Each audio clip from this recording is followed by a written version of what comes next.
हुकूमत छोड़ी नौ अपोजिशन का हिस्सा बने, मुशावरत जारी है। काफ लीग, मुत्तहिदा और बीएपी के पास 17 अरकान।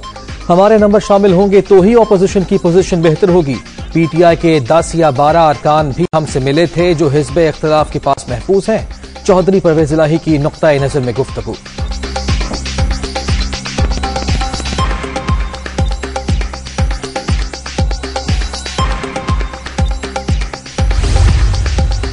तहरीक आदम एतमाद आने के बाद सियासी पारा हाई। मौलाना फजलुर रहमान और आसिफ जरदारी की एक और मुलाकात।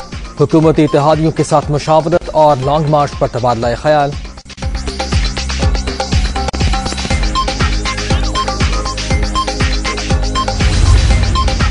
और इस्लामाबाद का सिंध हाउस हॉर्स ट्रेडिंग का मरकज। बोरियों में भरे पैसों से लोगों के जमीर खरीदे जा रहे हैं।